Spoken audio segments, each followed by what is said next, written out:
Dis die enigste plek waar Bin Laden, Nicholson en 'n dominee saam met die Duitse midgets, in een bulletin kan wees. Sit reg, jy gaan nie recover van hierdie ene af nie. Eers in die nuus het ons vanoggend, dis die enigste, the one, the only, jou Bin Laden en sy fucking borgdrama. Bin Laden is uit op borg, ja, jy hoor reg. Hulle het hom laat gaan, omdat hy soos 'n Jack Russell alles wat beweeg, probeer dek het. Die arme gevangenisse is vir 48 uur lank so rondgejaag, dat selfs die judge besluit het, nee, fuck all, dis straf genoeg vir julle 50 jaar se sonde.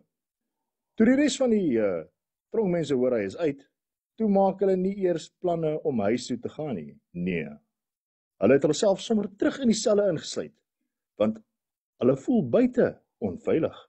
Dit is veiliger om tussen moordenaars, rowers en tiksmokkelkonings te wees, as om saam met Bin Laden in die strate te loop. Daar het julle dit. Die man is fucking gevaarlik. Die arme ouens. Ek wonder hoe was die bewaarders se hande gewees. Sy ook geel. Die tweede in die berig in die nuus het ons van Nicholson. Sy nuwe werk in Arkansas. Ja, boet. As jy ooit wou sien hoe die einde van beskawing lyk, gaan kyk in Arkansas.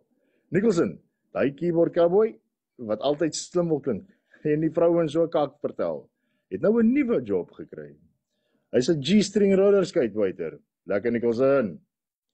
Hy gly rond tussen rednecks en hillbillies, met sy boude wat lyk soos 2 papbroodjies wat in 'n rooi flossie is, terwyl hy milkshakes en deep-fried possum bedien. By 'n diner met 'n neonliggie wat sê, eat till you squeal. Die locals van Arkansas gee hom tips, maar nie in dollars nie. Nee, Confederate flags en blikkies warm bier. Elke keer as hy agteruitrol, kry iemand 'n free lapdance by accident. Lekker Nicholson. Grappie, né? Derde in die nuus. Hier kom 'n fucking storie nou. Hierso het ons die dominee, die prostituut en 4 Duitse midgets. Mense, nou dis nie 'n grap opener die nie. Dis 'n fucking breaking news. 'n Dominee in Pretoria het besluit om sy sendingswerk uit te brei. Maar toe beland hy in 'n B&B saam met 'n prostituut en 4 Duitse midgets. En dit was alles net op 'n kontikitoor. Volgens ooggetuies het dit begin as 'n Bybelstudie. Maar toe iemand 'n bottel Jägermeister oopmaak, en ek wonder wie dit was, het dinge vinnig hand uitgeruk. Soos Nicholson se rollerskates. Die dominee het glo probeer preek, maar die prostituut het sy teks vervang met 'n stripperpil. Intussen het die 4 Duitse midgets besluit, hulle is nie nou die disciples of dance nie. Of hulle is nou eerder die disciples of dance, en hulle het 'n mini rave gehou op die bed met glowsticks. Een buurman sê, ek het net gehoor hoe iemand skree, halleluja, en toe sing iemand anders 99 luftballoons, en ek weet nie of dit worship of foreplay was nie. Toe die polisie opdag, was die dominee in 'n toga gemaak aan bedlakens. Die prostituie, ja, hulle was besig om Psalm 23 in slow motion te dans. En 4 van die midgets, dit is nou ook al 4 van hulle, het mekaar gekatapult met die springmatras.